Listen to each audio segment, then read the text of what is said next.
if we're going to get serious about anything, obviously a Wisconsinite should not be in charge. I bring the strudel. Yeah, that's what Wisconsinites do. But when you want to get serious about, I don't know, American independence, who do you go to? When you want to get serious about, I don't know, implementing civil rights legislation, who do you go? You guys do have a track record, yes. We have amazing cow pie toss in July. Good morning, glory. Say there, stop that yawning. A brand new day is dawning. Pull up the shade and let the sun come through. Good morning, glory. Spend about an hour underneath a shower and keep on singing like the birdies do. As the nation is transfixed with ketamine versus late-stage syphilis, right here we offer here on Books of the Week, Lonzo and Oscar. That's right. Welcome to Books of the Week. I'm not sure if I'm Lonzo, he's Oscar, but it's Steve Donahue, a book critic from Boston, Massachusetts. And we're so you can say the book critic from Boston, Massachusetts. The definite article, as it were, for you Whovians out there. Well, that's right. Steve occasionally can be found in front of a mirror saying, "Look, Ma, I'm a sex pot." Yes. Also, I suppose in full disclosure, we should point out that this also is ketamine versus late-stage syphilis, and we'll just leave them guessing. I shudder to think what you're going to say about the friends at the end of today's episode. Don't bookend it. Some material just writes itself. Don't bookend this episode, please. And every time one of us says that, either you or me, whenever one of us says these jokes just write themselves, all the listeners are saying, well, then could you let them write themselves? You're not. Anything would be better than this. Since they write themselves, could you guys please fire the writers? Well, instead of firing the writers, we will plow ahead with Books of the Week. And this is a show where we do a nonfiction title to start out with, move into the fiction department, and then, of course, the wild card department, where I can't even call it a department. It's more of a minefield, a no man's land, and we'll see what happens there. Steve, go ahead. It's nonfiction. I know what you're doing this week, and I'm terrified. You scare me, sir. Go. Why would I scare you? I'm going to be on my best behavior for nonfiction. Mm-hmm. Our nonfiction pick. Our nonfiction pick is Original Sin. Perhaps our viewers have heard about it. It's by Jake Tapper and Alex Thompson, and it is the scandal-ridden expose book about how the Biden administration and all of his handlers and the Democratic Party writ large conspired to hide the full extent of his physical and mental deterioration from the American people. You don't say. Not only during his term in office, but before then, leading up to that. And certainly in what Jake Tapper and Alex Thompson refer to as his disastrous decision to run for a second term. Mm-hmm. And they talk to a lot of people, and they're of course journalists, and the Fourth Estate is mentioned in the Constitution as a hallowed institution. They talk to a lot of people. They get a lot of affidavits, a lot of people talking on record about how it was much worse than the Biden administration led on, about how Biden's speech and his physical appearance and his in-person appearances were carefully scripted. And even so, things went wrong most disastrously in his debate with Donald Trump. Absolutely. And it's all very exhaustive and comprehensive, and I couldn't be happier that these two raging a-holes are now out of a career. I couldn't be happier about that fact. Their book came out, their scandal-ridden tell sheet about a decent man, the last decent man who will ever be in the office of president. Yeah. It came out right about the same time that it was announced that Biden has terminal cancer. Yeah, the timing was remarkable. It was, if we were talking about people who were worth the mud in a pig pen, I would call that bad timing. But I'm happy for anything bad that happens to these two raging a-holes. So if this ruins Jake Tapper's career, and judging by the plummeting viewership of his show, which is right. 70% to 5%, sure, then it probably will, and that's good. If it exposes him and Alex Thompson for the opportunistic, fascist, goon, lickspittle vultures that they are, that's fine by Steve. absolutely fine by Stephen. You might be wondering why. If I've already said that the book is conscientiously, scrupulously reported, why would I be so angry with these two? There's a simple reason why I'm angry with these two. Where was this book about Donald Trump? Yeah. Where is this book about Donald Trump? Where is this kind of investigative moxie when it comes to Donald Trump? That's a very good question. Doesn't exist. Instead, No. in his apology tour, Jake Tapper made sure to piously mention, eyebrows way up here, to his fascist interviewer, that he called Lara Trump to apologize to her for all the mean things that he's insinuated about the things that she has done on the record and on camera. Right. I still mean to apologize to you, Madame Perron, for all the things that we have all seen you do and heard you say. I'm still apologizing for even noticing that reality. Jake Tapper is the living embodiment of I, for one, welcome our new insect overlords. And this is his idea of a tell-all scandal about a decent man. Do you think that this book is born out of Trump's obvious attacks on the liberal media? And so this is the liberal media kowtowing to Trump a little bit and saying, well, maybe we're not so bad. Look, we did this, so we can play both games. His network overlords have already said that his network is going to become a fascist network. Yeah. But he's like their $7 million Ted Baxter figure. If he threw his weight around, it would mean something. He'd be expensive to replace. Yeah. And very expensive to fire. And he knows that. Yeah. Whether or not his corporate overlords have told him, we're going to both sides fascism from now on this network for a while. And then in a little longer, a year, maybe 2 years, we're going to thumbs up fascism and we're not going to mention anything else. Yeah. But for now, we're going to both sides fascism. And he didn't walk. No. This successor, Edward R. Murrow, this man who thinks that he wants to think he's the most trusted voice in American news. He didn't walk then. And he hasn't walked since. It's either a combination of that or it's just that he's a raging a-hole who likes to kick someone when they're down. Yeah. But Biden out of office is a vulnerable target. Right. A safe target, I suppose. I mean, yeah. As opposed to doing the book on Donald Trump that this book is not. Yeah. And easily could be. Certainly. So how does the thing even structured? Is it just page after page of just muckraking, gross, like, you know? Yeah, it takes you through the early days. It takes you through the first signs that Biden was not, that he had, as the saying goes, lost a step. Now, I noticed that myself. Sure. Long before Trump came down his racist escalator, I noticed that myself, that Biden had lost a step. And then in the actual campaign in 2020, well, he'd lost more than a step. Sure. At the time, I had a Twitter account, and I actually asked, is this thin little ghost of a man the best the Democratic Party can do? Is he really such a prohibitive frontrunner that the Democratic Party is willing to nuke Bernie Sanders, who's packing in auditoriums, who's a genuine popular candidate? Sure. I noticed that at the time. Of course, anybody would notice that. I have met Joe Biden twice. Oh. I met him when he was in his prime. Mm-hmm. He was the Joe Biden that everybody knew on Capitol Hill. The guy, he was a firebrand. It is. He was a firebrand. He was he's also extremely handsy. Mm-hmm. I know that the Republicans, before they became full fascists, when they were just doing dirty politics instead of a cult of personality, they tried to make a lot out of him putting his hands on little children, and right, the hair of little boys and little girls, and left out the fact that he did that with adults as well. Sure. It was the normal way that he did things.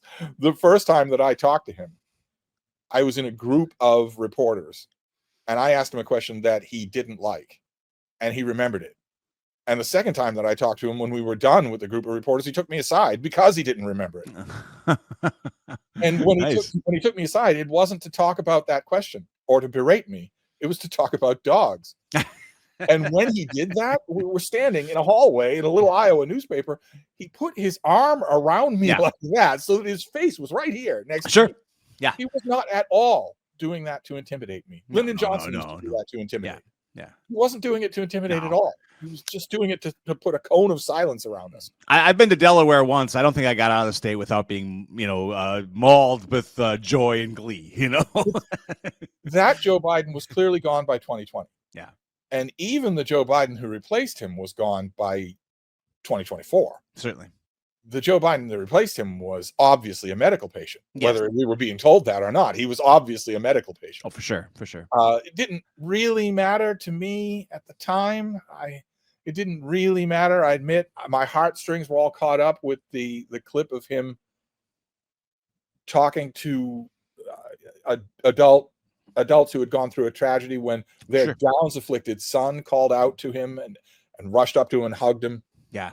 And Biden tells the boy, are you okay? And the boy says, no. And Biden immediately says, you're going to be okay. I promise we're going to be okay. Donald Trump has never hugged anyone in his life. No. Not in his entire life. He's never hugged anyone. His own wife doesn't like to touch him or look at him. His sons hate him because all growing up, to the point when they were on the doorstep of their 30s, he would punch them closed fist in front of friends of theirs. And they knew they couldn't do anything about it because A, he might have them killed, and B, he might give the whole company to them, so they can't endanger themselves either way. Here in Wisconsin, we call that abuse. 5-year-old man getting punched by his father. Yeah. In Classy. front of his friends. Very classy. So Donald Trump has never done anything like that. Been saving that one. Go right ahead. So in the last campaign, which I mean in both senses of the term, it was easy to sway behind Biden, even though Sure. the day after that disastrous debate performance, he had a great performance in front of a microphone. Said Absolutely. anybody can have a bad day. Yeah. On my worst day, I'm better than this guy. And he was right about that. But nevertheless, it was a fraud perpetrated on the American public. And Original Sin notes that in great detail. Certainly. Not because it's doing good reporting, but because it's trying to curry favor with a fascist. Yeah. Cancel everyone else, kill everyone else, deport everyone else to a torture zone, but don't deport me. I'll be nice to you. We've seen that before, Steve. It's revolting. Yeah. Absolutely revolting. Jake Tapper and Alex Thompson deserve to have no career ever from this point out because of this book. And I suspect that could be the case. Everything else that Jake Tapper's done. Yeah. He should be persona non grata. Tony restaurants in Washington, D.C. should refuse to get him a table. Sorry, Mr. Tapper, you'll have to take your business elsewhere. He's never heard that. He should hear that all the time. Yeah. Not just from them. Costco should deny him a membership. Well, it denied me, so I mean, come on. They saw me because they know this is what I'm going to do to my hot dogs. So it's cute. Speaking of cute, so that is not a recommend, I would say, for Jake Tapper's book. No. Rocketing. I hate it. Yeah. Especially since I know what's coming. The worse he gets, the more he will embrace the mob. Yeah. It happens every time. Yeah. His next book will be in defense of Trump. Ooh. Or, Wow. even worse, the case to be made for J.D. Vance. Oh, we see that coming, don't we? Yeah, I saw a little of that yesterday. Your vision to see it coming really helps if you do a little bit of accenting. Well, yeah, you know. Before we get physically ill on the show and make our viewers physically ill, how about a tasty fiction piece? Well, with fiction, we move to much more palatable subject material. We move to The River is Rising by Wally Lamb. Yeah. Who is beloved. He's a beloved author. There's a big O. There's a big O on the cover, Steve. Right. But he was beloved even before he was consecrated by Oprah. He's a beloved author of what I would call, no offense to an old friend of mine, middlebrow American fiction. Where you want what you want, and you know what you want, and you know what you don't want, and suppers at 6. Where there's going to be well fleshed out, wholesome characters, and they're going to have a crisis, and it's going to be resolved, and it's all going to feel very movie of the week. And I don't mean to sound scathing about that, because considering the gigantic turd pile flaming truck mess that is contemporary literary fiction, I'll take middlebrow fiction any day of the week and twice on Sundays. Yeah. This with middlebrow fiction like this, there's not going to be any autobiographical identity politics. There isn't going to be. It isn't going to stop in mid-sentence at the end of the book because the author gets bored or runs out of cocaine. Is there an ending like that? It's going to tell a story. Do we have an ending? Yeah, this is huge. This is news. Right. Imagine the point we've got to. That if you write a novel that tells a story and has a discrete intelligible ending, you're breaking new ground. So Wally Lamb deserves his popularity, but The River is Rising gave me worries when I started it, because the main character's name is Corby Ledbetter. Ew. And when an author, Wally Lamb has an affect. All authors have an affect that they give to the public. It grows outward from how their books do. Sure. And he has an affect of being an everyman, but he's not. He's a multimillionaire. So when he's in Groton, he can use his assistant. He can tell his assistant to use the smartphone to tell his home in Greenwich to increase the temperature by 2 degrees in the oven. He knows how to do that, and he when he's giving the command from Groton to his house in Greenwich, he has to make sure that the command is not also going to his full range oven on his yacht. He is not an everyman. And when an author who is trying to affect an everyman but isn't one gives a character a name like Orville Redenbacher, I'm sorry, Corby Ledbetter, that's bad. Yes. That can be an open door to condescension. That can mean I am going to condescend throughout this entire book. If you're looking for a multi-million-dollar career built on doing that, I might point you towards a book I'm sure is in your permanent collection, The Bridges of Madison County. Ah, yes. Also, pretty much anything by John Irving. If you're going to do that and you're going to give your character a name like Orville Redenbacher, I'm going to wary. And all the worse because in this novel, Orville Redenbacher, or whatever his name, I don't know, Gil Grissom or whatever his name is, when let's just call him Orville. When Orville is in this book, he quickly finds himself in prison for a crime that he may possibly have committed, but he's a hapless schmuck and his life's all against him, so you really don't hold it against him. It's not like he slit someone's throat. Sure. Or heap dirt on an honorable ex-president. Not that he did anything like that. If only prison were available. Prison we will have to fashion for that is the prison of public opinion. But I don't want to backslide.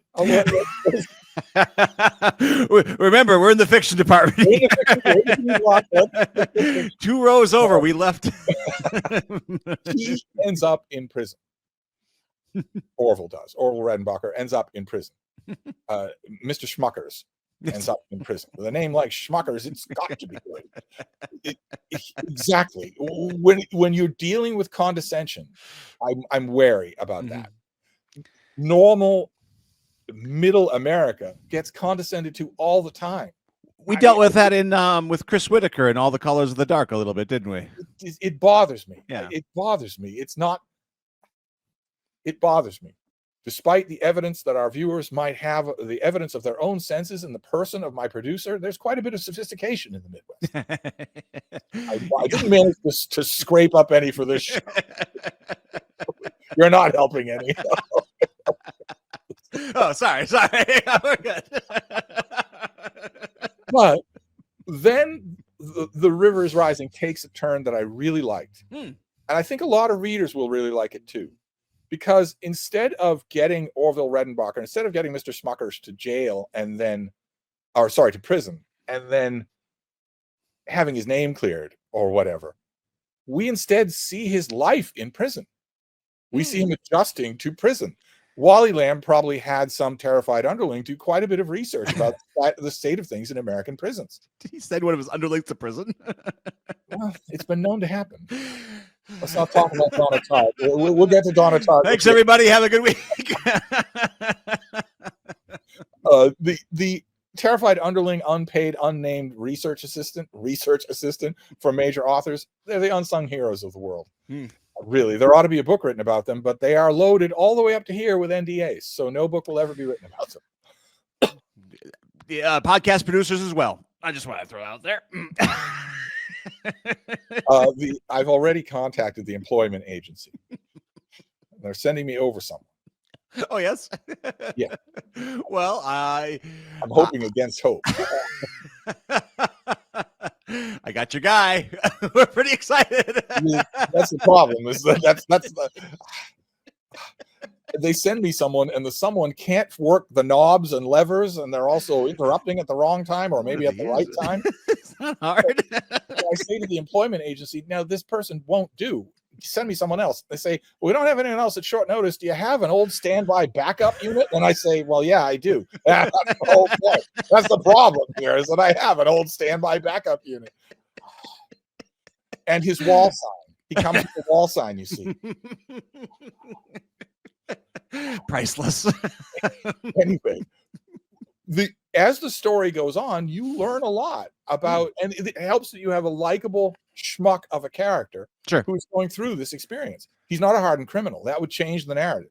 Instead, he's going through the experience of what it's like to be in the American prison system. Yeah. And it really is good. That is a huge chunk of the novel, and that is really interesting. Is Something it modern times? America should read about. Yeah. Modern prison system? This isn't like a... The modern prison system. Okay, Yeah, okay. the modern prison system. He's not trying to get out, is he? Tunnel, get a No, long it's way not to Tipperary? Okay. Oh, no, he makes alliances. Huh. There are brutal inmates. There are hapless inmates. There are drug addicted inmates. There are mentally impaired inmates who are not getting any care. Orville Redenbacher makes an alliance, of course, with the librarian. But there's also a rather touching portrait of a younger inmate who he's lost, obviously, because he's found himself in prison, but he's also lost in his personal life. He has no idea who or what he is or where to go. And Orville Redenbacher starts to wonder, despite everything he's been through, and despite how horrifying his circumstances, he starts to wonder, well, what can I help any of these people? Because underneath it all, he's a fairly decent person. Yeah. If anything, Wally Lamb pulls his punches with how bad American prisons are. Sure. Yeah. If Absolutely. anything, he does. Yeah. I think in the book, I noticed maybe 1 or 2 references to the impossibility of sleep and what that does to you. Sure. Yeah. Long Absolutely. term. Yeah. I think there aren't enough references to the inhumane circumstances that characterize a lot of American prisons. Yeah. And that's why I like this book going out to its millions of readers, is Yeah. that they will know that, and maybe some of them will get involved. Absolutely. Either to volunteer at your prison to help in any way that you can, or if you're got a little bit more clout, a little bit more money, to lobby your nearest politician to fix them, absolutely, or at least marginally improve things. Something that we there are plenty of jail literacy programs out there that you can contribute your time to, and your books. And your books, yeah, they have draconian limitations about books, probably justifiably so. Probably they've seen all sorts of nightmare scenarios, but you can't send hardcovers, for instance. Right. Each institution differs wildly in where you can send a thing from. Can you send it from your home? Do you have to send it from a bookstore? Et cetera, et cetera. There are subject matters. Yeah. And even then, even if you obey all those rules, there's a real good chance that the book will simply be taken by the person who's unboxing the books in the library. Absolutely. The person who works on the prison's loading dock may or may not be a prisoner. Yeah. But they will just take it. Absolutely. Yeah. And sell it or whatnot. You have to investigate all of that. And I think a good point of this book is that it might provoke people to investigate. Yeah. It's good that they do, because most people have no idea. Yeah. America has more imprisoned citizens than any other country in the world by a wide margin. Yeah. Think about El Salvador now, because it's in the news. We think of Saudi Arabia, but it's America. Yeah, it's not Russia. Not Russia. As people have pointed out, as legal experts have pointed out, every citizen in this country has already committed enough technical violations so that an ambitious lawyer could put them in prison. Sure. It's not like you need to knock off a bank. Where anyone is vulnerable. Yeah. Absolutely. If that wheel stops on you, you're going to suddenly be concerned with the conditions of your prison. Yeah. No lights out, noise all the time. Oof. Gang members being able to buy access to your locked cell. Being able to buy off prison guards to tell them, I'll give you make $32,000 a year. I'll give you $10,000 in cash right now off camera if you will leave this ward for an hour. This has actually happened on prior episodes of Books of the Week, by the way, these conversations. Well, when complaining about you to the employment agency wasn't working, I had to resort to other tactics. I don't know who you know. I mean, this is just, I've heard this before, I swear. But, it's nice. This book is actually rocketing up the holds list. It's immediately popular. I had to buy a lot. Tell a heartwarming story effectively and efficiently. Wally Lamb knows what he's doing. Yeah. Not only does it tell that story, but it will also teach you something in a totally non-intrusive way. So good. I'm glad that I'm hoping that it is. Absolutely. Yeah, absolutely. That's great. Well, that is a recommend, and we are here for it and excited about it. It's been a while on this show that I think we've had an official recommend, so we were due. I'll see if I can And fish if up. a customer comes up to the checkout desk with Original Sin, you should take the book from their hand, say, "Oh, what have we got here?" Hold it like this, slap them across the face with it, and say, "How about checking out that?" Because then I'll be in the next Wally Lamb book as the next inmate, so perhaps maybe I'll choose different. But I'll take your recommendation under consideration, Steve. What's going on at Barnes Just a and word Noble? of advice: if you do end up in the Slammer and you end up producing their radio show, Yeah. if it's Sing Sing, don't have an Alcatraz sign behind you. Oh man, I hate to think how I'd get fired over there. I believe you've already shown a graphic of how you fired over there. You know what I mean?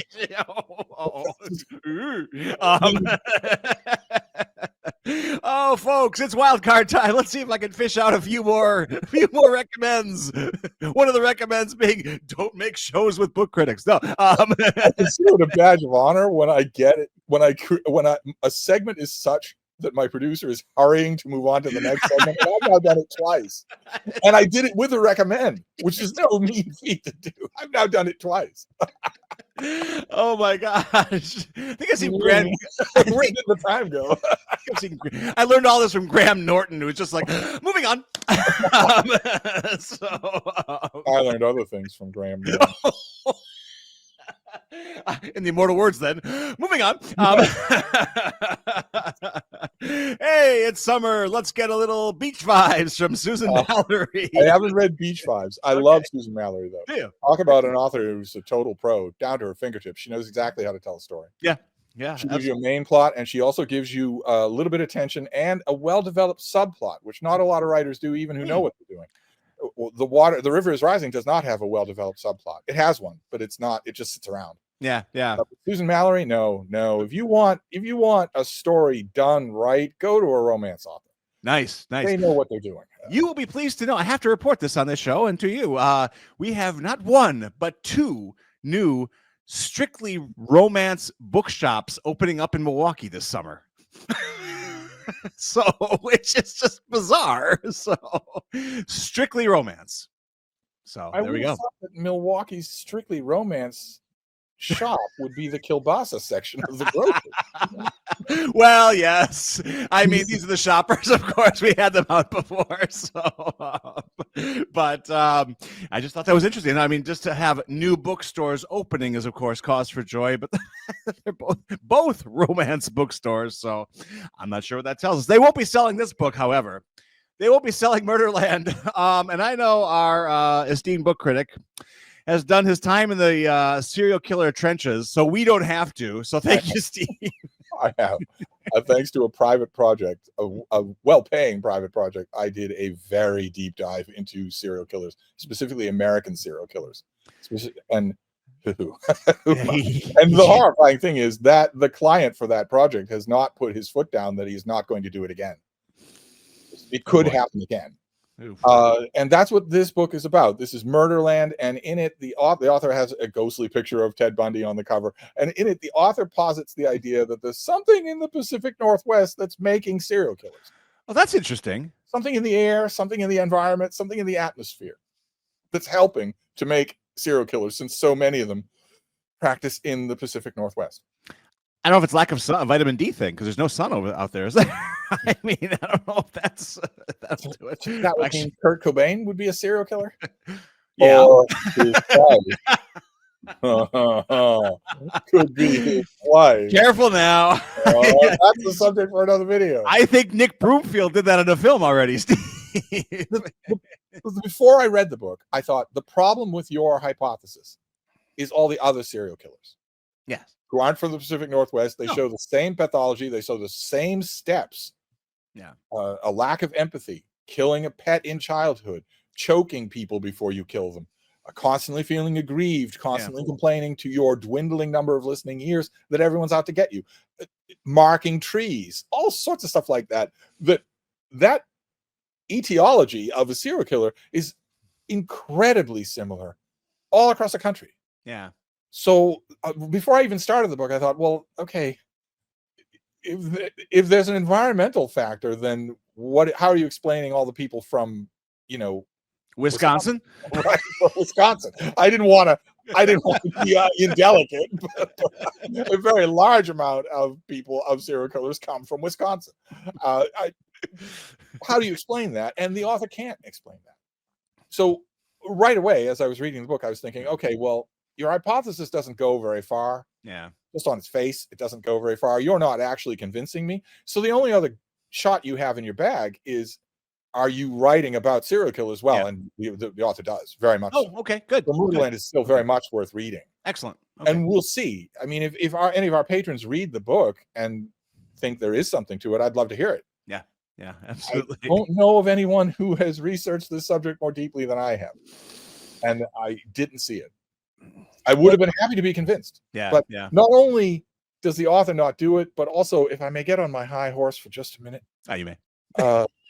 After the amount of, I don't think our listeners are fully aware of the amount of research that I did. After that amount of research, which involved interviewing people, calling people on the phone. Ooh. After that amount of research, if there had been a through line connecting Pacific Northwest serial killers, I feel certain I would have seen it. Right. I did see some through lines. I did see some things that I don't think anyone's written about. Oh, that's interesting. Okay. All right. But that wasn't one of them. Okay. All right. What was it in the air that makes you a serial killer? Yeah. Well, being from Wisconsin, I chose a different lifestyle. I chose to perpetrate books of the week on the unsuspecting public as opposed to becoming a serial killer. I'm not sure if I made the right choice. Usually, though, the pathology for producers is the same: the choking people, the killing animals when you're young, etc., etc. It's just the end result that's not the same. Exactly. Well, jury's still out. Here's a guy. Your number one victim would be. I think all our listeners do. Oh, no. Of course not. Oh, good Lord. Have I mentioned how slimming that shirt is?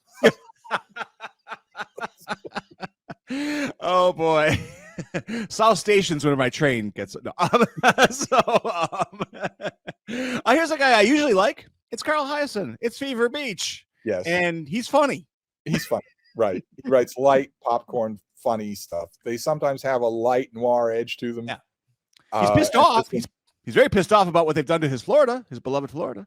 This is one of those books. He's never going to do anything else. Yeah. I don't know that he's capable of doing anything else. I have no idea. I wrote a review. I reviewed a book of his for I think the Washington Post. I called him a one-note author, and I got buried in hate mail. Oh. And all the writers of hate mail were saying, I love that note. They weren't saying that he isn't a one-note writer. They're just saying they love the note. Well, so do I. That's why I reviewed him. But nevertheless, Stop telling the truth. If you've read one Carl Hiaasen novel, you have literally read them all. Kind of true. There's levels of humor, though. I mean, you'll laugh more at certain ones, but yes, it is exactly all the same. I hate to be invidious on the subject, especially since we've already talked about Joe Biden, but I honestly do think that the laughs get thicker on the page the further back in time you go. Yes, I agree. I agree. Yeah. He has a book called his breakout book, Tourist Season. Yeah. From like 50 years ago. Yeah, very true. That is very true. Hilarious. It is absolutely hilarious. Yeah. In a way that involves all sorts of redrafting and multi-level plotting. And Sure. Yeah. He carries like 100, so he's not going to want to do that. He did a book called Lucky You in the 90s. I remember howling. Yeah, Lucky You was funny. It was very funny. So, I don't know if you're gonna get any laughs, but it sure looks cute and quaint. And it's an area you're familiar with. It's Martha's Vineyard Beach. Martha's Vineyard Beach Book Club. Yes. I mean, how much cozier can you get? The reference here is to the island of Martha's Vineyard off the coast of Massachusetts, where vacationers go.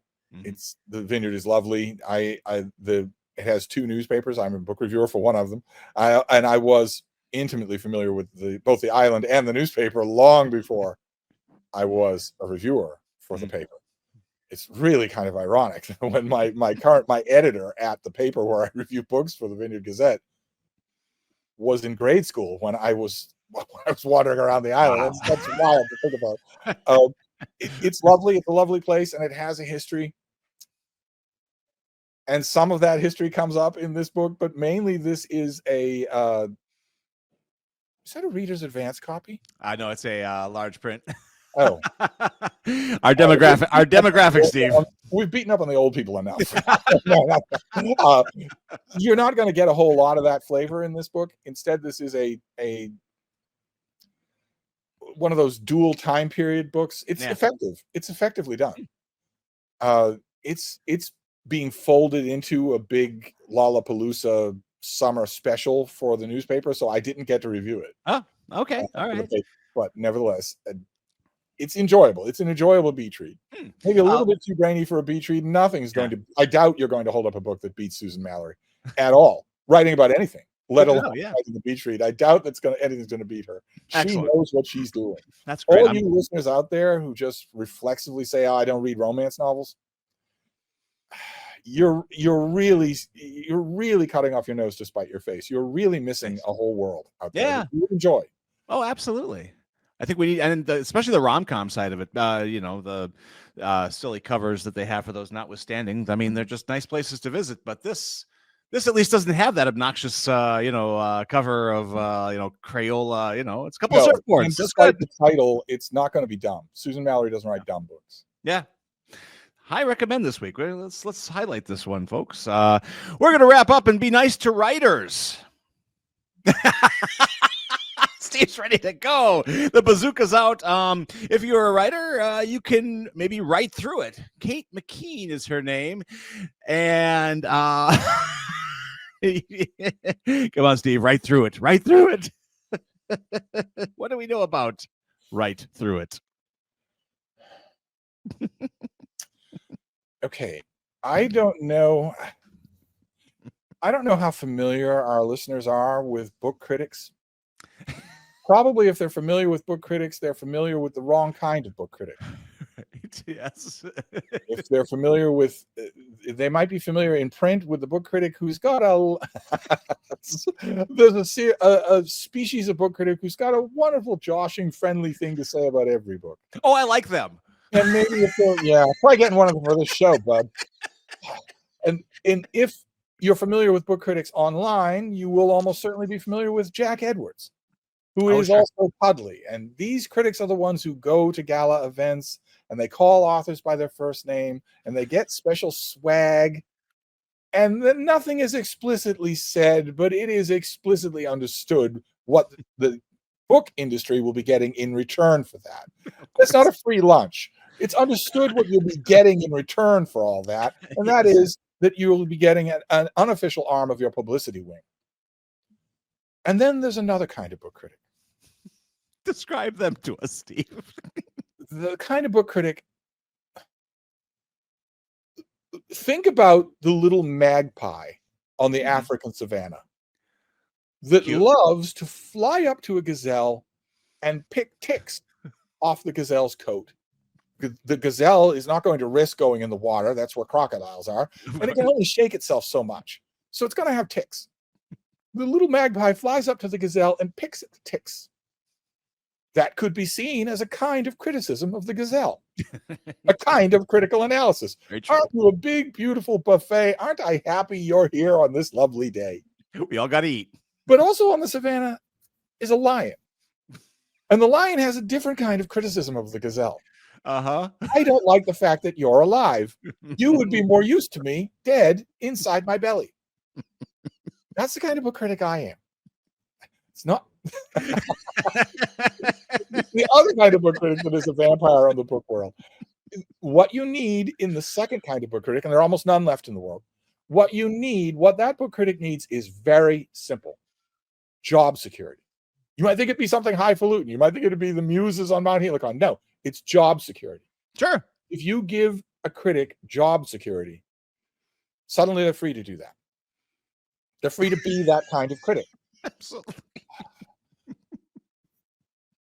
We were talking about a book, weren't we? Some of the basic premises in here, some of the basic precepts in this book are good. As a writing book, it's not a waste of your time. Yeah. I want to stress, no offense to the author, but I want to stress there's no such thing as writing block. Writer's block does not exist. It's an excuse. It's an excuse that writers come up with not to write. because the people in the world who most want to avoid writing are writers. It's true. That's very true. Like, they've come up with this thing and even given it a name. It doesn't exist. It's not true. It's not true. There's no such thing as vacuum. I got to finish the dishes. I got to take the dog for a walk. I have preoccupations, procrastinations of all kinds. Yes. But when all those things are taken care of, writers still have writer's block to rely on. And it doesn't exist. You have your fingers, you have your keyboard, and you have your eyes and your brain. Those things don't get blocked. If they do, you're experiencing an ischemic event and you should go to an emergency room right away. No writer I've ever known was doing that except for one. I knew one diehard, absolute hack of a writer, constantly pounding on his manual typewriter, managed to make a good living for himself just doing hack work. Whatever was out there, just hack work. I used to ask him, why don't you sit down and write the great American novel? And he'd say, who's going to pay my rent while I'm doing that? So he would just pound away. And then one day, hunched over his typewriter, he did have an ischemic episode. He had the only viable kind of writer's block there is, and peeled over onto his typewriter. I didn't know you knew Mickey Spillane. I won't mention names, but all of our readers know this name.